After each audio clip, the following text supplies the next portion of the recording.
സിന്ധു നദീജല കരാറിൽ കൂടുതൽ നടപടിയുമായി ഇന്ത്യ. ചെനാബ് നദിക്ക് കുറുകെയുള്ള ബഗ്ലിഹാർ ഡാമിന്റെ ജലമൊഴുക്ക് പൂർണ്ണമായും തടയാനാണ് തീരുമാനം. ഇന്നലെ ഡാമിന്റെ ഷട്ടറുകൾ താഴ്ത്തി വെള്ളത്തിന്റെ ഒഴുക്ക് കുറച്ചിരുന്നു. സാഹചര്യം പരിശോധിക്കാൻ എഞ്ചിനീയർമാർ കശ്മീരിലേക്ക് തിരിക്കും.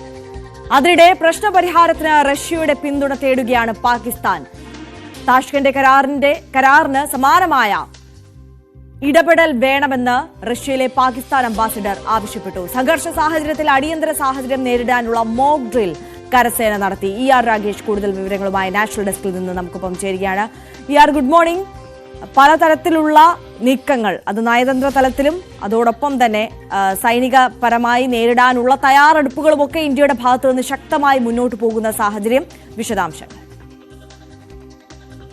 Good morning.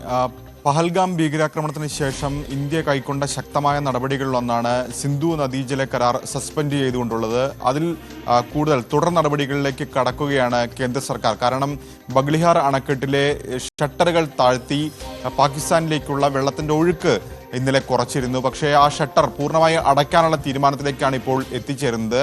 കാരണം സിന്ധു നദീജല കരാർ പ്രകാരം 3 നദികളിലെ ജലമാണ് പാകിസ്ഥാൻ ലഭിക്കുന്നത്. സിന്ധു ഒപ്പം തന്നെ ജലം ചെനാബ് നദികൾ. ഇതിൽ ചെനാബ് നദിക്ക് കുറുകെയുള്ള അണക്കെട്ടാണ് ബഗ്ലിഹാർ അണക്കെട്ട്. അതിലെ വെള്ളമാണ് പൂർണ്ണമായും ഇപ്പോൾ നൽകേണ്ടതില്ല, അത് ഇന്ത്യയിൽ തന്നെ ഉപയോഗിക്കാം എന്നുള്ള തീരുമാനത്തിലേക്ക് ഇപ്പോൾ കേന്ദ്ര സർക്കാർ എത്തുന്നത്. അതിന്റെ സാധ്യതകളൊക്കെ തന്നെ പരിശോധിക്കാനായിട്ടാണ് ഇപ്പോൾ ഇനി 50 പേരടങ്ങുന്ന എഞ്ചിനീയർമാരുടെ സംഘത്തെ വരും ദിവസങ്ങളിൽ തന്നെ അയക്കാനുള്ള തീരുമാനത്തിലേക്ക് കേന്ദ്രം എത്തിച്ചേർന്നിരിക്കുന്നത്. ഇതിനൊപ്പം തന്നെ കൃഷ്ണഗംഗ ഡാമിന്റെ ഷട്ടറുകളും സമാനമായ രീതിയിൽ പൂർണ്ണമായി അടയ്ക്കാനുള്ള നീക്കത്തിലേക്കും സർക്കാർ നീങ്ങുകയാണ്.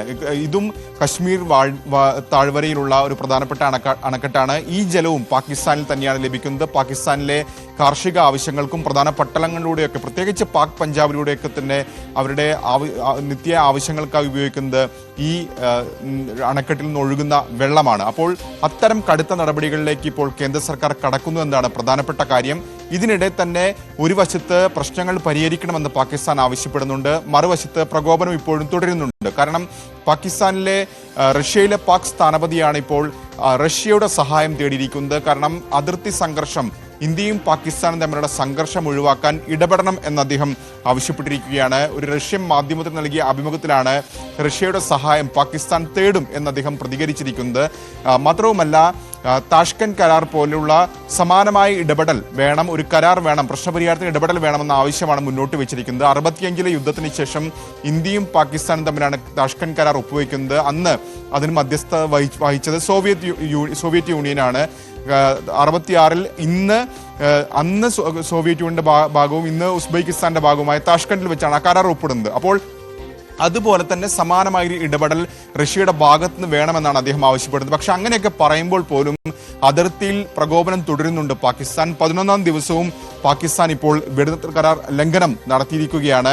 പ്രത്യേകിച്ച് ഇന്നലെയും ഇന്നും മറ്റ് ദിവസങ്ങളിൽ നിന്ന് വ്യത്യസ്തമായി പാകിസ്ഥാൻ എല്ലാ മേഖലകളിലും, അതായത് ജമ്മുവിലെ അന്താരാഷ്ട്ര അതിർത്തി മുതൽ കശ്മീർ താഴ്വര വരെയുള്ള പല സെക്ടറുകളിലെയും വിവിധ പോസ്റ്റുകൾക്ക് നേരെ ആക്രമണം നടത്തിയിട്ടുണ്ട്. ഇന്നിപ്പോൾ വരുന്ന വിവരമനുസരിച്ച് കുപ്വാരയിലും ബാരാമുള്ളയിലും പൂഞ്ചിലും രജൌരിയിലും നൌഷേര, സുന്ദർബനി, അഖ്നൂർ ഈ മേഖലകളിലൊക്കെ തന്നെ ഇന്ത്യൻ പോസ്റ്റുകൾക്ക് നേരെ വെടിയുതിർത്തിട്ടുണ്ട്. പ്രത്യേകിച്ച് ചില മേഖലകളിൽ പാക് പോസ്റ്റുകൾക്ക് എളുപ്പത്തിൽ, അല്ലെങ്കിൽ ഇന്ത്യയെ ആക്രമിക്കാൻ എളുപ്പമുള്ള മേഖലകളുണ്ട്. അവിടെയാണ് ഇത്തരത്തിൽ കൂടുതൽ വെടിനിർത്തൽ കരാർ ലംഘനം ഉണ്ടാകുന്നത്. അപ്പോൾ ഇതിനെ സൈന്യം വളരെ ഗൗരവത്തോടു കൂടി കാണുന്നുണ്ട്. കാരണം 2021-ലാണ് ഒരു കരാർ ഇതുമായി ബന്ധപ്പെട്ട് ഇന്ത്യയും പാകിസ്ഥാനും തമ്മിൽ വരുന്നത്, ഏറ്റവും ഒടുവിലായി.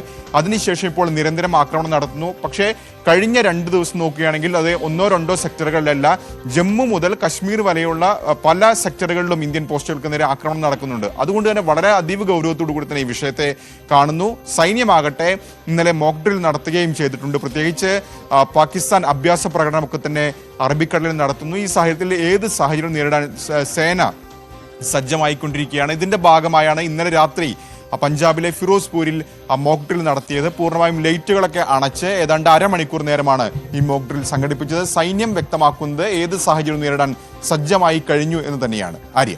തീർച്ചയായും രാഗേഷാണ് സമഗ്രമായ വിവരങ്ങൾ നൽകിയത്. ഏത് സാഹചര്യവും നേരിടാൻ തയ്യാറാണ് എന്നുള്ള സന്ദേശം തന്നെയാണ് ഇത്തരത്തിൽ സൈന്യത്തിന്റെ ഭാഗത്ത് നടക്കുന്ന നമുക്ക് ലഭിക്കുന്നത്. അതോടൊപ്പം പാകിസ്ഥാനെ കൂടുതൽ വരിഞ്ഞു മുറുക്കുന്ന തരത്തിൽ നടപടികൾ ശക്തമാക്കുകയാണ് ഇന്ത്യ. സിന്ധു നദീജല കരാറിൽ കൂടുതൽ നടപടി ഉണ്ടാകുന്നു ഇന്ത്യയുടെ ഭാഗത്തു നിന്ന്. ചെനാബ് നദിക്ക് കുറുകെയുള്ള ബഗ്ലിഹാർ ഡാമിന്റെ ജലമൊഴുക്ക് പൂർണ്ണമായും തടഞ്ഞ് പാകിസ്ഥാനെ പ്രതിരോധത്തിലാക്കുകയാണ് ഇന്ത്യയുടെ നീക്കം.